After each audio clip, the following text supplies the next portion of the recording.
현대인의 최대 관심사 중에 하나는 건강 문제입니다. 그래서 그런지 신문에도 방송에도 잡지에도 또 사람들의 대화 자리에도 건강이란 주제는 단골 메뉴입니다. 건강에 좋다고 하면 음식이든 약이든 어떻게 해서든 구해서 먹습니다. 운동도 열심히 합니다. 그럼에도 아이러니한 것은 환자 수가 계속 증가하고 있다는 사실입니다.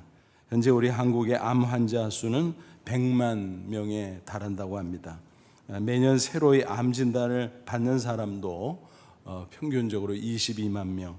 그런데 또 매년 증가 추세라고 전해지고 있습니다. 요즘에는 특별히 코로나 때문에 건강 문제에 신경을 더 쓰게 되지요.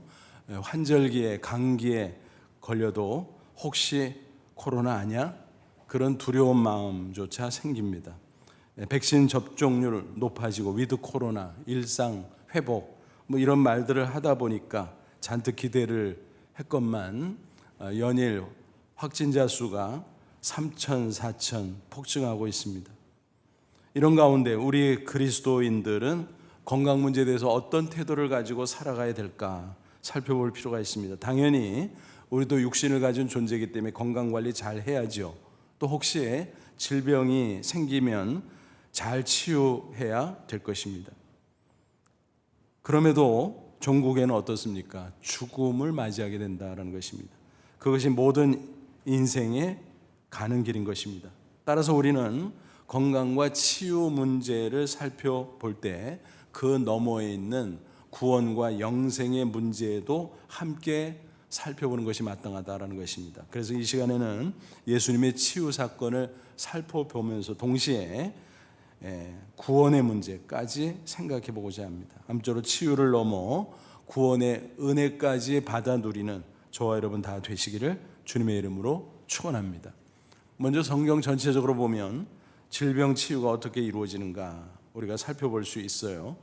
성경은 하나님 자신이 치유자다 그렇게 증거하고 있습니다. 출애굽기 15장 26절 나는 너희를 치료하는 여호와임이니라. 히브리어 원어로 말은 뭐예요? 여호와 라파. 그렇습니다. 하나님이 치유자라는 것입니다. 또 하나님의 아들이신 예수 그리스도도 마찬가지 치유자이십니다. 복음서를 보니까 예수님께서 공생의 사역 가운데 여러 가지를 행하셨는데 그 중에서 치유 사역의 비중이 꽤 많습니다.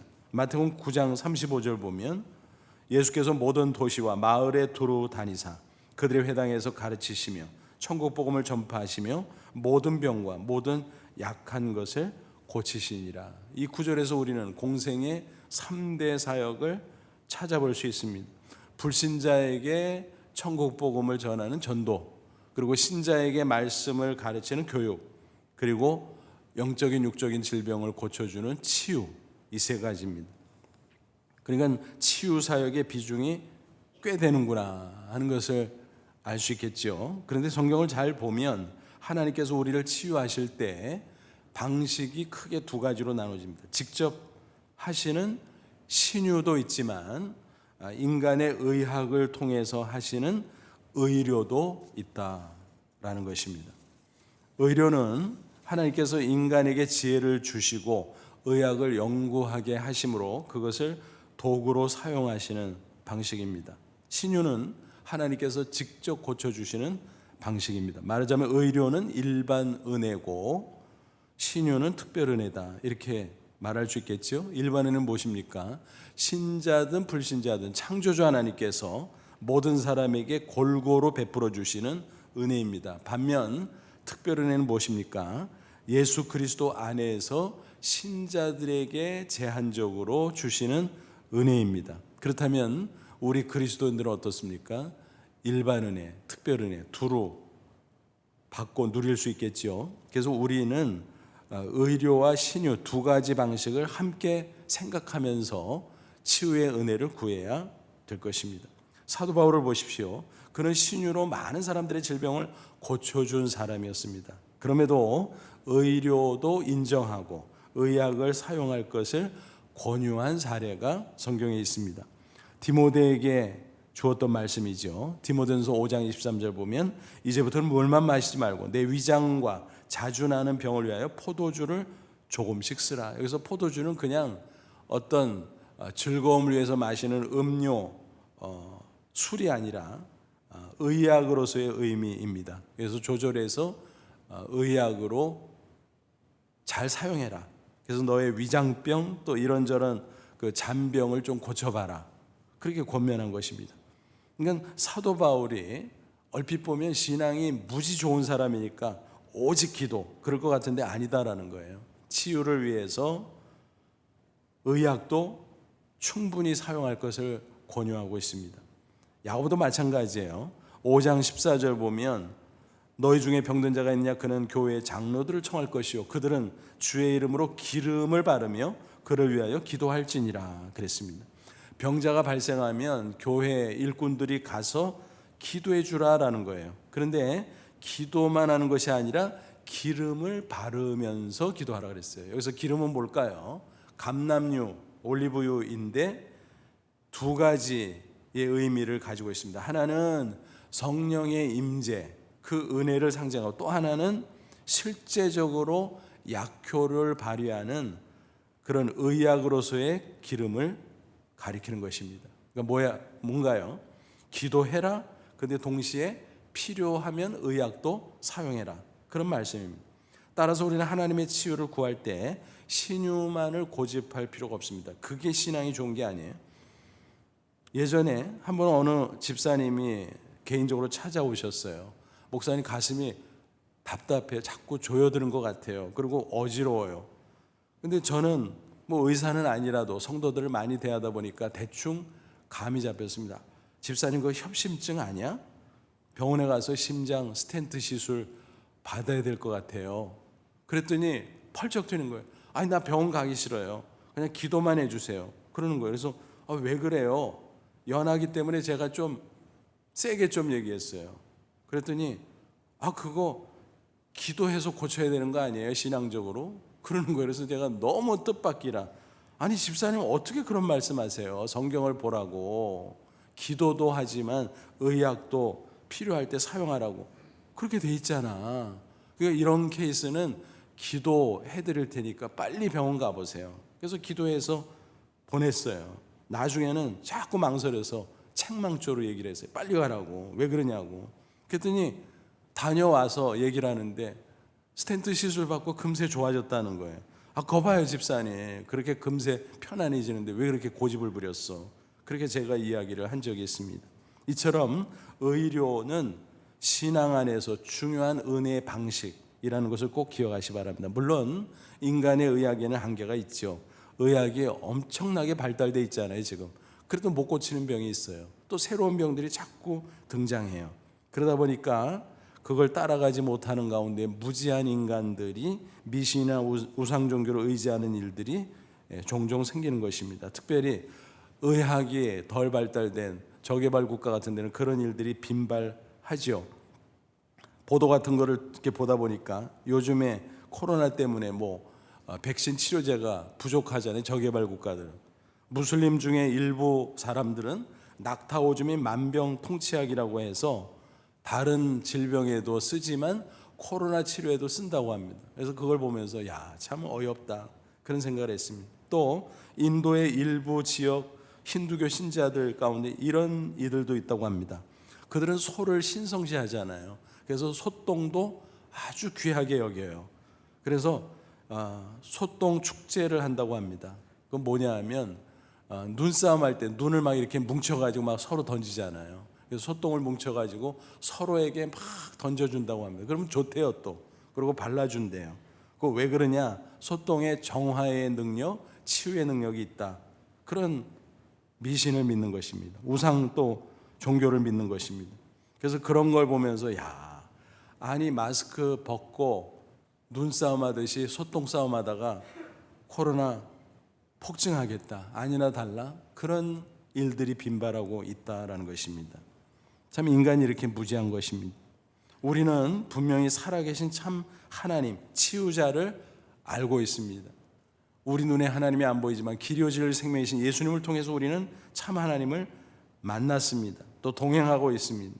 그러므로 의료의 방식이든 신유의 방식이든 어떤 방식이든 우리는 하나님의 치유의 은혜를 구해야 될 것입니다. 때에 따라서는 인간적인 의학의 한계로 약이나 또 의료적인 것이 없을 수도 있어요. 그럴 때는 결코 낙심하지 말고 오직 기도로 승부를 거시기 바랍니다. 중요한 것은 무엇입니까? 하나님이 치유해 주신다라고 하는 사실입니다. 그래서 균형 있게 치유의 은혜를 받고 승리하는 저와 여러분 되시기를 축원합니다. 오늘 본문에 나오는 치유 사건을 한번 볼게요. 사람들이 한 중풍병자를 침상에 누인 채로 예수님께 데려왔어요. 아마 소문을 들었던 것 같아요. 예수님 만나면 별의별 가지각색 질병 다 고쳐준대. 그래서 찾아온 것 같습니다. 예수님은 그들의 믿음을 보시고 중풍병을 고쳐주셨어요. 6절, 7절 보면 중풍병자가 말씀하시되 일어나 내 침상을 가지고 집으로 가라 하시니 그가 일어나 집으로 돌아가거늘. 신기한 일이 벌어졌어요. 계속 누워만 있었던 중풍병자, 얼마나 용한 의사들을 많이 찾아다녔겠어요. 근데 고칠 수가 없었어요. 예수님께서 믿음을 보시고 일어나 침상 가지고 가 그렇게 말씀을 하셨는데 힘이 생기고 일어나지는 거예요. 그래서 침상을 들고 집으로 돌아갔다라고 하는 것입니다. 엄청난 치유의 이적이 벌어진 거지요. 그래서 우리도 여기서 힌트를 얻어서 그렇구나. 주님께 기도하면 주님께서 말씀으로 능력으로 치유의 역사를 허락해 주실 수가 있구나. 아마 여러분도 그런 체험을 많이 하셨을 거예요. 나름대로 이런저런 치유 간증이 있으실 겁니다. 개인 기도하다가 체험하고 기도에 참석했다. 또 성도들과 기도 제목을 나눠서 함께 기도하다가 또 목회자와 함께 기도하다가 치유를 체험한 일들이 얼마나 많을까. 아마 한마디씩 다 하실 수 있을 거예요. 제가 우리 교회에서 목회하면서도 그런 사례들을 많이 봤어요. 또 저도 가정적으로 그런 일을 경험했습니다. 제 아내도 천식으로 엄청나게 고생하고 오랜 동안 수고했지만 기도 가운데 하나님께서 완치해 주셨고, 저도 청년 시절 무릎을 다쳐가지고 아무리 정형외과 다니고 한의원 다니고 별의별 데 다녀도 안 되는 거예요. 근데 하나님 앞에 울면서 기도하는 가운데 어느 순간인지도 모르게 싹 치유되는 그런 체험을 한 적이 있습니다. 이런 사례들이 너무너무 많습니다. 우리는 당연히 기도를 통해서 치유를 받을 수 있습니다. 그런데 흥미롭게도 의학자들 중에는 기도의 능력을 분명하게 확인해 주는 사람들이 또 있다라는 것입니다. 프랑스의 외과 의사이며 생물학자였던 알렉시스 카렐이라는 분이 있어요. 그분은 노벨 생리의학상을 수상하기도 한 분인데, 그가 크리스찬 잡지인 리더스 다이제스트에 이런 글을 기고했습니다. 그 일부인데, 기도는 인간이 만들어낼 수 있는 가장 강력한 형태의 에너지다. 지구의 중력이 실제하는 것처럼 기도의 에너지도 실제하는 힘이다. 의사인 내가 어떤 치료법으로도 고칠 수 없었지만 조용히 기도함으로써 질병과 우울증 증세가 호전되는 환자들을 많이 목격할 수 있었다. 보통 사람들이 이야기해도 우리가 귀가 솔깃한데 의학자잖아요. 그런 분이 이런 얘기를 했다면 정말 그렇구나. 물론 우리는 성경대로 믿고 치유의 은혜를 구할 수 있습니다. 그러나 전도할 때 믿지 않는 자들에게 이런 것을 소개해 주면 아마 도움이 되겠죠. 또 우리가 이런 것을 참고하면 더 우리의 마음이 단단해질 수도 있으리라 생각이 됩니다. 이처럼 치유의 기도는 놀라운 것입니다. 나 자신을 위해서 기도하면 하나님께서 나를 치유해 주실 줄로 믿습니다. 또 내가 남을 위해서 기도할 수도 있어요. 또 남이 나를 위해서 기도할 수도 있어요. 이런 여러 가지 방식의 기도를 통해서 하나님께서 우리에게 치유의 은혜를 부어주신다는 사실 꼭 기억하시고 건강하시기를 바라지만, 혹시라도 질병이 생길 때 주님 앞에 치유의 은혜를 구하고 꼭 치유받고 승리하는 저와 여러분 되시기를 축원합니다. 그런데 본문을 잘 보시면 치유를 넘어 구원의 문제가 나타난다 하는 사실을 알 수가 있습니다. 예수님께서 중풍병자를 고쳐주셨다. 그 뒷부분을 제가 먼저 소개해드렸는데요. 그 앞에 보면 과정이 있었어요. 과정이. 2절 보면요, 침상에 누운 중풍병자 사람들이 데리고 오거늘 예수께서 그들의 믿음을 보시고 중풍병자에게 이르시되 작은 자야 안심하라, 내 죄사함을 받았느니라. 여러분, 중풍병자나 데리고 온 사람들 입장에 생각해 보세요. 아니, 소문 듣고 중풍병 고치려고 왔는데 병은 안 고쳐주고 엉뚱한 말씀을 하시네? 죄사함을 받았느니라? 이게 뭔 소리야? 아마 그런 생각 마음속에 하지 않았을까요? 특별히 그 자리에 있었던 서기관들은 속으로 완전히 예수님 이상한 사람으로 여겼습니다. 그리고 판단했습니다. 3절, 어떤 서기관들이요? 서기관은 성경학자예요. 그 당시에는 구약 성경만 있었겠지요. 어쨌든 구약 성경에 메시아가 예언되어 있었는데 하나님의 아들 예수 그리스도가 메시아로 오셔서 딱 앞에 있음에도 불구하고 못 알아보는 영적 무지, 그들은 오히려 기가 막힌 오해를 했습니다. 이 사람이 신성을 모독하도다. 여러분, 얼마나 웃기는 소리예요. 예수님의 하나님 자신인데 그분이 신성을 모독해? 그 말이 돼요? 자기들이 신성 모독하고 있지. 그 마음속을 예수님께서 꿰뚫어 보셨습니다. 왜 엉뚱한 생각으로 나를 판단하냐? 그런 뜻으로 질문을 던지십니다. 5절, 내 죄사함을 받았느니라 하는 말과 일어나 걸어가라는 말 중에 어느 것이 쉽겠느냐? 여러분 한번 생각해 보세요. 어느 쪽이 쉬워요? 예수님에게? 둘 다 쉽죠. 전지전능한 분한테는요, 쉬운 문제, 어려운 문제가 없어요.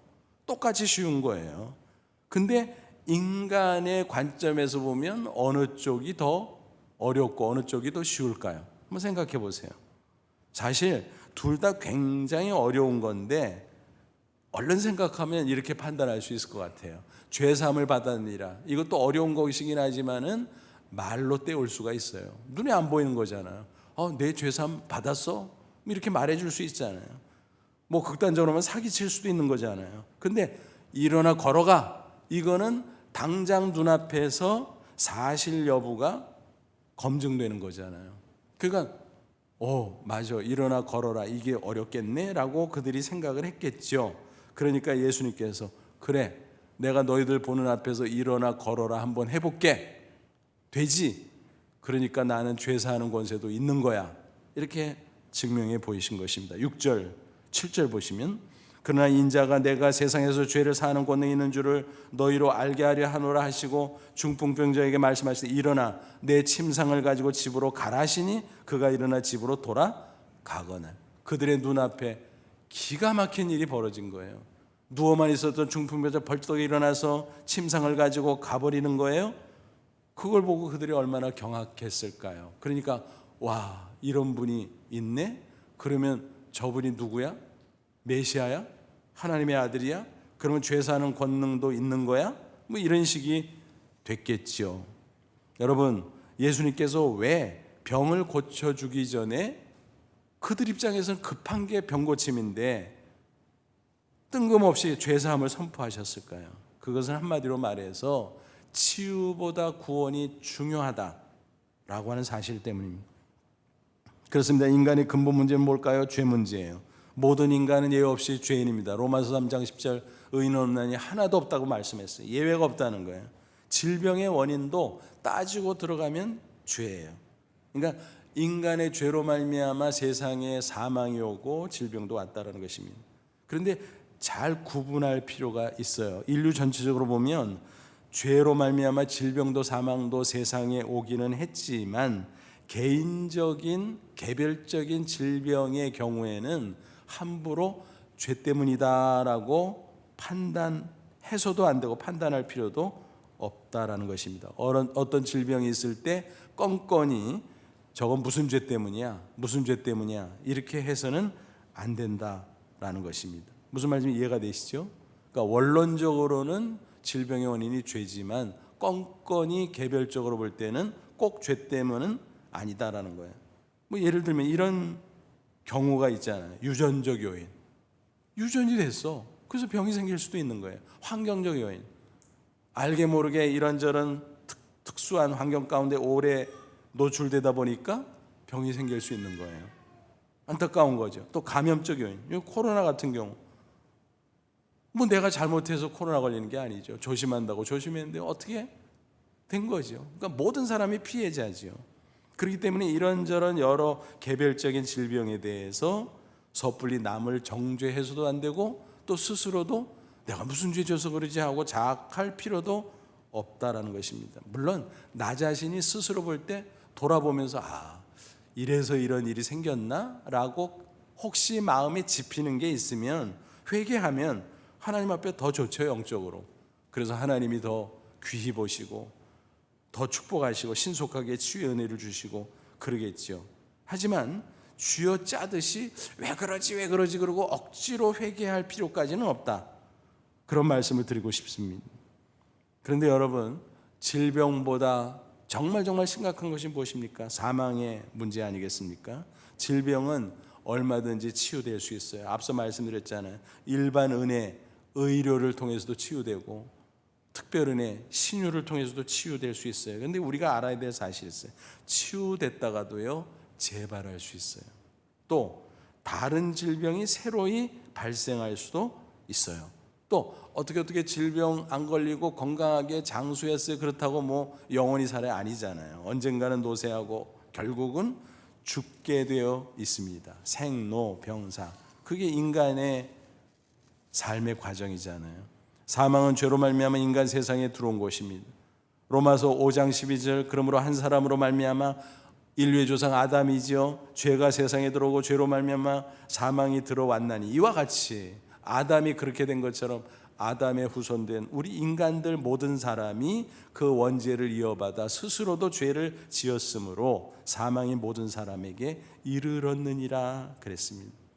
그래서 죄로 말미암아 사망도 오고 질병도 왔다. 근데 성경에서 말씀하는 사망은요, 육신의 사망만은 아니에요. 세상 사람들은 육신의 사망만 생각하지만 성경에서는 세 가지 사망을 이야기하고 있어요. 그리고 사망의 개념이 무슨 뭐 숨이 끊어졌다, 무슨 뭐 심장박동이 멈췄다, 그런 기준이 아니에요. 성경적 기준은 뭐냐 하면 분리예요. 분리, 딱 갈라졌다. 그래서 세 가지 종류. 영적 사망, 육체가 멀쩡하게 살아있어도 그 영혼이 죄로 말미암아 하나님과 분리됐다, 단절됐다. 그래서 하나님에게서 오는 은혜와 생명의 신령한 것들이 끊어진 거예요. 그러니까 영혼이 공고할 수밖에 없죠. 만족, 평안, 기쁨이 있는 대신에 오히려 불안, 불만, 공허 같은 것으로 가득할 수밖에 없다라는 거예요. 그러니까 육신이 멀쩡히 살아도 영적으로 죽었다, 성경은 말씀하고 있는 거예요. 또 육적 사망은 뭐예요? 인간이 육체와 영혼이 되는, 이게 분리되는 거예요. 그래서 육체는 흙에서 흙으로 돌아가고 영혼은 하나님 앞에 심판받고 내세로 들어가고 그거죠. 그래서 그 다음에 영원한 사망 뭐예요? 하나님으로부터 천국으로부터 완전히 영원히 분리되어서 반대 지옥에 들어가서 영원히 고통 가운데 사는 거, 그게 영원한 사망이에요. 사망 그러면 끝나는 거로 생각해요, 사람들이. 아니에요. 인생은 불멸입니다. 영혼이 불멸인 것은 뭐 되게 알잖아요. 근데 육체도 사실은 불멸이에요. 왜냐하면 흙으로 일단 돌아갔다가 예수님이 재림하는 그날 다 흩어진 것 같아도 전능자 하나님은 이거를 다 기본으로 해서 부활하게 해요. 그거는 신자의 경우 아니에요. 불신자도 부활해요. 왜? 심판받기 위해서. 그래서 영과 육이 하나 되어 영원히 지옥에서 고통받는 게 영원한 사망이에요. 반대로 천국에서 영원히 복락을 누리게 되는 게 영원한 생명이다라는 것입니다. 그래서 로마서 6장 23절은 말씀하면 죄의 삭은 사망이요, 이 사망에 세 가지 종류의 사망이 다 들어있는 거예요. 반면에 하나님의 은사, 은혜는 그리스도 예수 우리 주 안에 있는 예수 그리스도를 믿는 자에게 주어지는 영생이니라. 영생. 그래서 사망은 분리라 그랬잖아요. 근데 반대로 생명은 연합이에요. 붙는 거예요. 붙는 거. 그래서 인간의 영혼이 죄로 말미암아 하나님과 단절되고 분리되어 있었는데 예수님의 십자가 대속에는 죄 사함을 받으면 죄가 없어지잖아요. 죄가 치워지잖아요. 그러면 하나님과 우리 영혼이 연합이 되는, 붙는 거예요. 그러면 그 전에는 불만, 불안, 공허로 가득했던 공고한 영혼이 이제는 하나님부터 내려온 신령한 은혜로 말미암아 만족과 평안과 기쁨으로 충만케 된다는 것입니다. 이게 영생의 시작인 것입니다. 또 육신이 죽어도 어때요? 영혼은 천국에 들어가죠. 그리고 육체는 흙으로 들어갔다가 예수 재림 때 빛나는 부활체로 다시 살아나죠.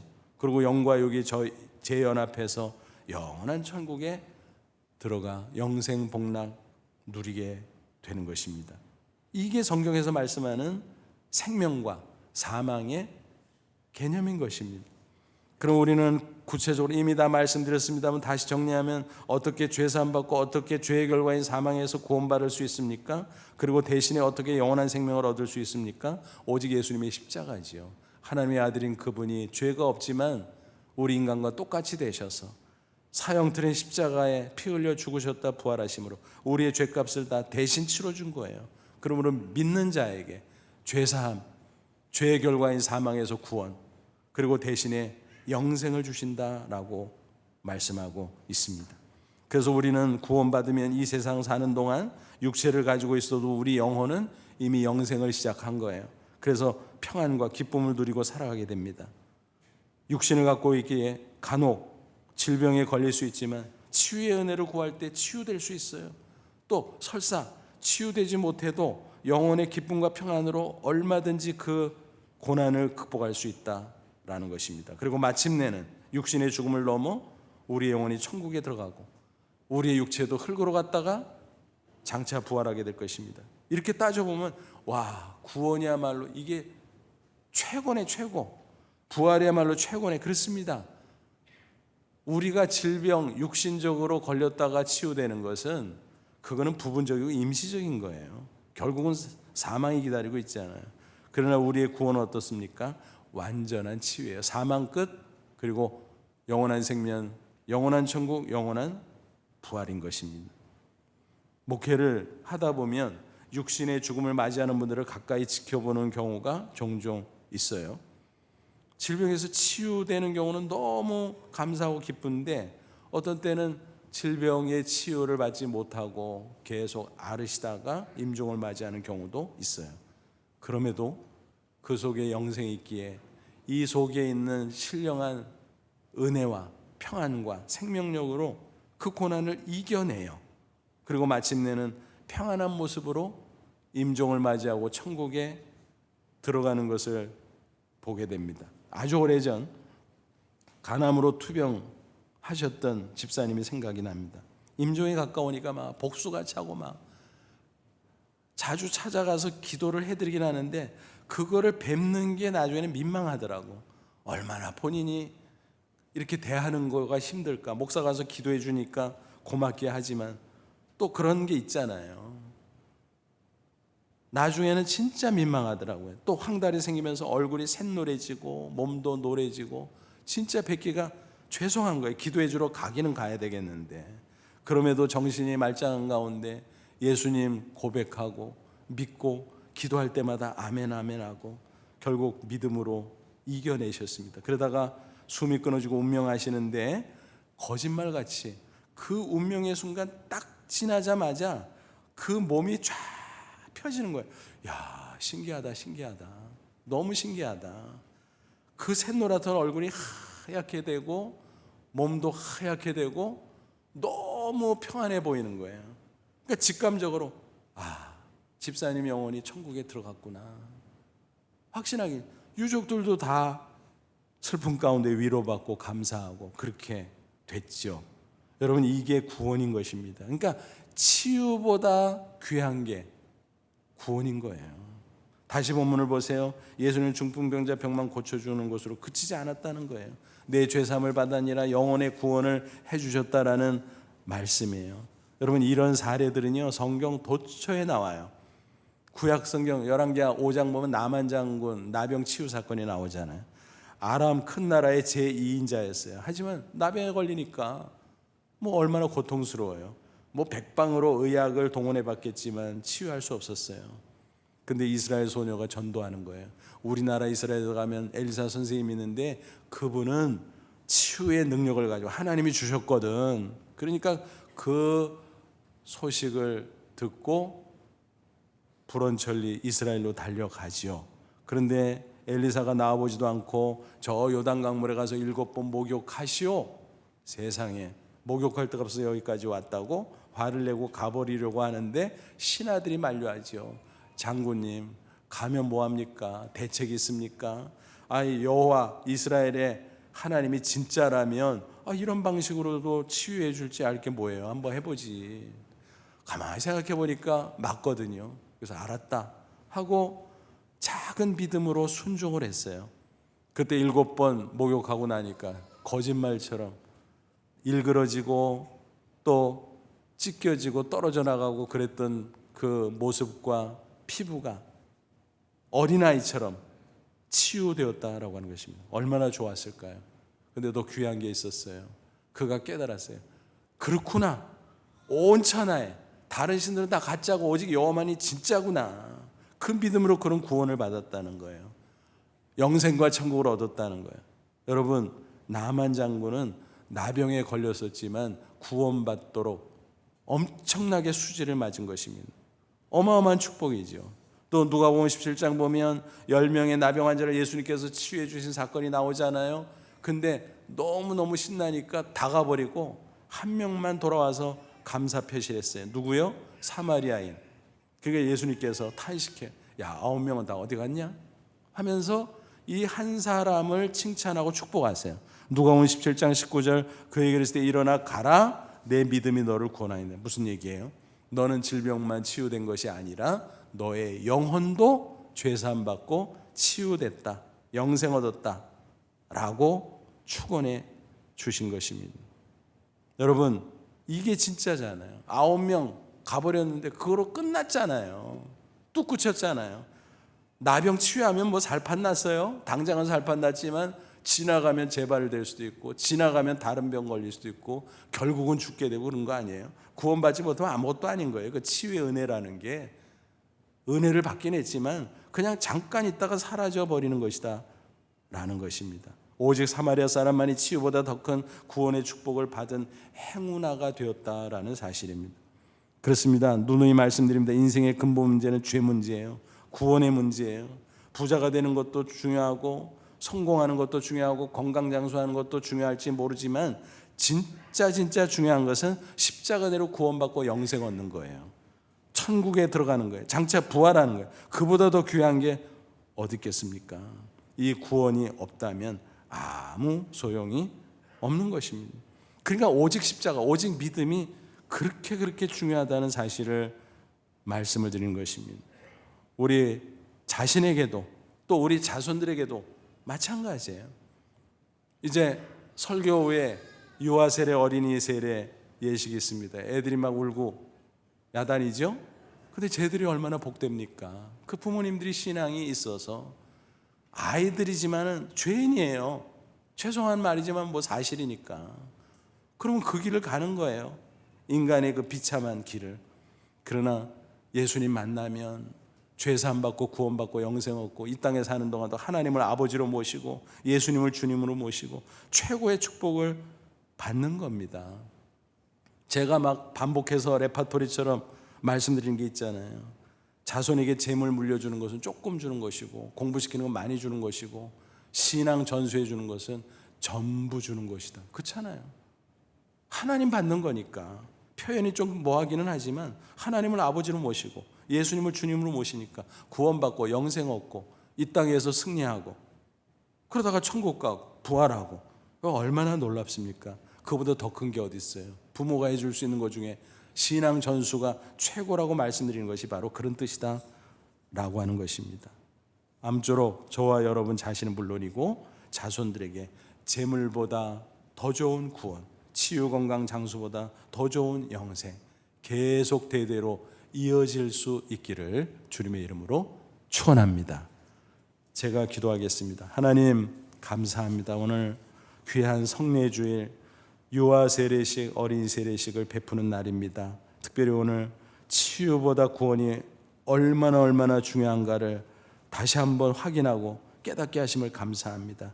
우리가 험한 세상 살다 보니 육신을 갖고 있다 보니 때때로 질병으로 고생할 때도 있지만 치유의 은혜를 부어 주옵소서. 강건하게 하옵소서. 그러나 구원의 축복이 더 귀하기에 우리가 예수 믿고 구원받고 영생 얻은 것으로 날마다 감사하며 기뻐하며 천국 소망 가운데 살아가게 하여 주옵소서. 이 시간 이어서 유아 세례식, 어린이 세례식을 거행합니다. 하나님, 성령으로 함께해 주옵소서. 귀한 부모님들 만난 이 아이들 복된 아이들인 줄로 믿습니다. 이 세례식을 통해서 성령께서 임하셔서 평생 저 아이들과 함께해 주시고 성인이 되어서 자신의 신앙 고백하고 평생 하나님을 경외하며 승리하는 복된 인생으로 살아가게 하시고 각 가정에 복의 복을 허락해 주시옵소서. 예수님의 이름으로 기도하옵나이다. 아멘.